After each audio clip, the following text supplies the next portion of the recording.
हर हर महादेव। दोस्तों, आप सभी प्यारे भक्तों का मेरी इस वीडियो में बहुत बहुत स्वागत है। दोस्तों, जल्द ही 4 धाम के कपाट खुलने वाले हैं और सभी भक्तों को बेसब्री से इंतजार है 4 धाम के कपाट खुलने का, जिसमें से बाबा केदारनाथ धाम के कपाट खुलने की तारीख 11 मई बताई जा रही है। लेकिन अभी वह ऑफिशियल रूप से डिक्लेयर नहीं हुई है, किंतु बताया जा रहा है कि इस शिवरात्रि पर बाबा केदारनाथ के कपाट खुलने की तारीखें ऑफिशियली डिक्लेयर कर दी जाएंगी और रजिस्ट्रेशन करने की वेबसाइट भी तभी चालू होंगी। तो भक्तों, अगर आप बाबा केदारनाथ के दर्शन की प्लानिंग कर रहे हैं तो आप 11 मई से अपनी प्लानिंग कंफर्म कर सकते हैं। और साथ ही दोस्तों, आज की वीडियो भी इसी टॉपिक पर होने वाली है। जो भक्त बाबा केदारनाथ के साथ साथ तुंगनाथ धाम के भी दर्शन करना चाहते हैं तो वह कैसे प्लान कर सकते हैं, आपको पहले किस मंदिर में जाना चाहिए, कितने दिन लगेंगे और सबसे इम्पोर्टेंट कितना खर्चा आएगा। इससे पहले दोस्तों, मैंने केदारनाथ धाम कैसे जाएं, आपका कितना खर्चा होगा, इन सब पे डिटेलिंग एक वीडियो बना रखी है। इस वीडियो मैंने आपको तुंगनाथ के बारे में भी बताया है, तो इसलिए आप इस वीडियो को एंड तक जरूर देखें। और साथ ही इस वीडियो में मैं आपसे शेयर करूंगी एक ऐसी ट्रेवल एजेंसी के बारे में जो आपको यह यात्रा को बहुत ही सुगम और आसान बना देगी।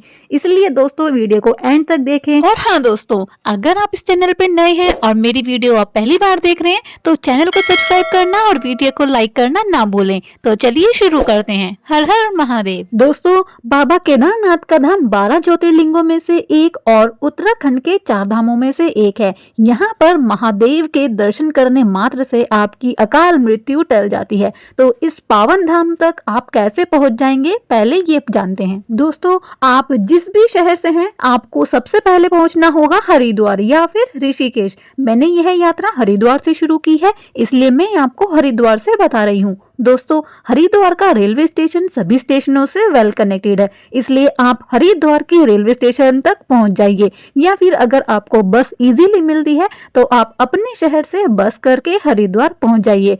और यदि आप फ्लाइट से आना चाहते हैं तो आपको देहरादून के जॉलीग्रांट एयरपोर्ट के लिए फ्लाइट लेनी होगी और फिर वहां से बाई टैक्सी हरिद्वार पहुंच जाइए। देहरादून जॉलीग्रांट से हरिद्वार की दूरी 45 से 50 किलोमीटर की है।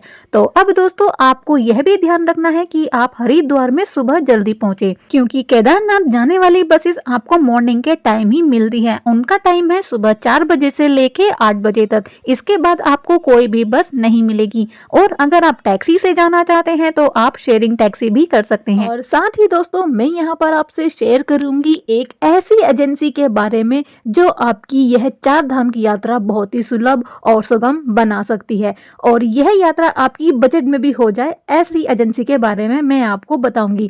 नीचे जो नंबर फ्लैश हो रहा है, इस पर आप अपनी 4 धाम की यात्रा या 2 धाम की यात्रा या फिर जो भी आप उत्तराखंड में जिस भी धाम की यात्रा कराना चाहते हैं या करना चाहते हैं तो वो आप इन एजेंसी के माध्यम से कर सकते हैं। नीचे जो नंबर मैं आपको दिखा रही हूँ, जो शो हो रहे हैं आपको, इस पे आप अपनी यात्रा बुक कर सकते हैं। और साथ ही दोस्तों, आपको इनके पैकेज में सारी सुविधाएं मिलती है, जैसे कि रहना, खाना और यात्रा, सभी कुछ आपका बहुत ही इजीली और सुइटेबल हो जाता है। तो आप इनके माध्यम से यात्रा करें, वो ज्यादा अच्छा रहेगा। तो चलिए वीडियो में आगे बढ़ते हैं। और अगर आप किसी भी कारण की वजह से हरिद्वार जल्दी मॉर्निंग नहीं पहुंच पाते हैं तो आप उस रात हरिद्वार में स्टे करें और नेक्स्ट मॉर्निंग फिर आप यहाँ से हरिद्वार से बस पकड़ सकते हैं। आप बस की टिकट की भी बुकिंग करा लें, क्योंकि जब सीजन चलता है तो बस में जगह मिलने की दिक्कत रहती है। तो आप पहले पहुंच के अपनी बस की बुकिंग भी करा लें और इसमें आपको सीट इजीली मिल जाएगी। अब बात करते हैं इसके प्राइस की। तो आपका जो पर पर्सन प्राइस होने वाला है वो 800 से 900 रुपए होगा।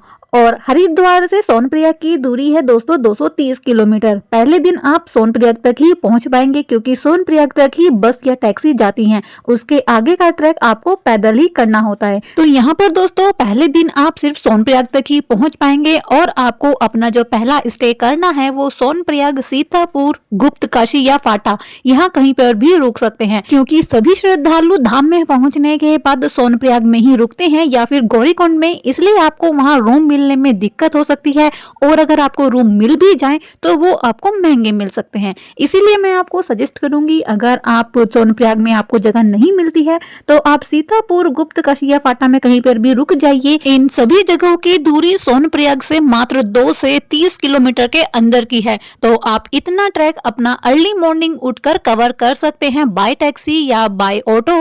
वहां पर आपको जो भी लोकल व्हीकल मिलता है उसके थ्रू कर सकते हैं। और अगर आपको सोनप्रयाग में ही रूम मिल जाता है तो वो सबसे बेस्ट है। और बात करें इनके प्राइस की तो रूम आपको वहां पे सेपरेट मिलेंगे। 1500 रुपए से स्टार्टिंग प्राइस है और डोरीमेट्री आपके शुरू होंगे 350 रुपए से। तो अब आपको जहां भी स्टे मिलता है वहां पे आप स्टे करिए और नेक्स्ट मॉर्निंग आपको जाना है सोनप्रयाग टू गौरीकुंड। इनके बीच की दूरी मात्र 5 किलोमीटर है और ये आपको वहां की शेयर टैक्सी से करना होगा, जिसका किराया 50 रुपीज पर पर्सन होगा। दोस्तों यहाँ मैं आपको बता दूं कि केदारनाथ धाम की यात्रा करने का बेस्ट टाइम मई टू जून है और अक्टूबर टू नवंबर। जुलाई और अगस्त में भारी बारिश होने की वजह से यहाँ पर लैंडस्लाइड का बहुत ज्यादा खतरा रहता है, इसलिए आप मानसून को छोड़कर या तो आप अक्टूबर या नवंबर में अपनी यात्रा कर सकते हैं या फिर मई और जून में। इसके अलावा यहाँ पे यात्रा करना आपको भारी पड़ सकता है क्योंकि जगह जगह लैंडस्लाइड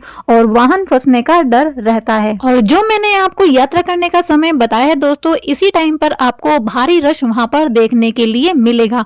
और अब दोस्तों आप सोनप्रयाग से पहुंच जाएंगे गौरीकुंड। गौरीकुंड में ही आप वहां पर स्नान कर सकते हैं। वहां पर बिल्कुल नेचुरल गर्म पानी होता है, तप्त कुंड होता है, वहां पर आप स्नान कर सकते हैं। और वहीं पर माँ गौरी का मंदिर है जिसमें माथा टेक कर आप केदारनाथ धाम का पैदल ट्रैक की यात्रा शुरू कर सकते हैं। दोस्तों यह ट्रैक 16 से 20 किलोमीटर का चुनौतीपूर्ण होने वाला है और अगर आपके साथ बड़े बुजुर्ग हैं या आपको कोई मेडिकल प्रॉब्लम है तो वहां पर आपको काफी सारे ऑप्शन मिल जाते हैं जिनसे आप अपनी पैदल यात्रा को स्किप करके कोई भी ऑप्शन ले सकते हैं, जैसे कि घोड़ा खच्चर हो गया, पालकी हो गया या फिर आप पिट्ठू भी कर सकते हैं। बात करें इनके प्राइस की तो घोड़ा खच्चर के वन साइड के 3000 रुपए और पालकी के 7 से 8000 रुपए पड़ सकते हैं और आप चाहे तो हेलीकॉप्टर की सुविधा भी ले सकते हैं जिसके चार्जेस 6000 रुपए से लेके 10,000 रुपए पर पर्सन हो सकता है। और जब आप पैदल यात्रा यह ट्रैक करते हैं तो आपको पहला स्टॉप मिलेगा 2 किलोमीटर बाद जंगल चट्टी में, जहां पर आप रुक कर कुछ खा पी सकते हैं।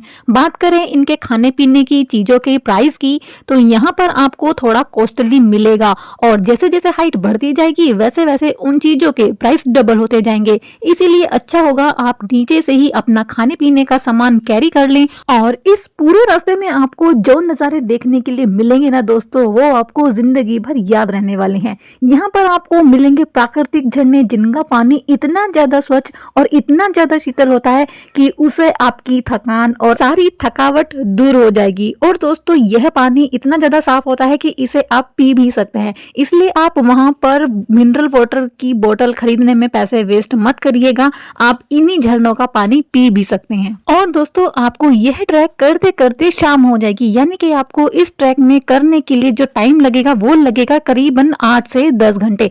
अगर आप शाम को टाइम से केदारनाथ धाम पहुंच जाते हैं तो आप शाम की आरती में शामिल हो जाइए, नहीं तो आप वहां पर आसपास में बेस कैंप में रुककर अपनी नाइट स्टे करिए। यहीं पर दोस्तों केदारनाथ धाम से जस्ट 1.5 किलोमीटर पहले ही बना हुआ है बेस कैंप, जहां पर आप अपना नाइट स्टे कर सकते हैं और अर्ली मॉर्निंग उठकर बाबा केदारनाथ धाम की सुबह की आरती में शामिल हो सकते हैं। यहाँ की सुबह की आरती 4 बजे से लेकर 5 बजे के बीच होती है, तो आप उसी हिसाब से अपना अलार्म लगा के मॉर्निंग में बाबा केदारनाथ धाम की आरती में शामिल हो जाइए। और बात करें यहाँ के रूम की प्राइजेस की तो दोस्तों यहाँ पर आपको रूम भी मिल जाते हैं, कैंप भी मिल जाते हैं और डोरीमेट्री रूम भी मिल जाते हैं। बात करें इनके प्राइस की तो डोरीमेट्री रूम आपका 600 रुपए से 500 रुपए से स्टार्ट हो सकते हैं और कैंप का भी यही प्राइस है। और यहाँ पर आपको GMVN के सरकारी कॉटेजेस भी मिल जाते हैं, लेकिन जो सरकारी जो यहाँ पर रूम है उनके आप ऑनलाइन बुकिंग करके ही आइएगा, वो आपको यहाँ पे हैंड टू हैंड नहीं मिलते हैं, वो ऑलमोस्ट बुक हो चुके होते हैं।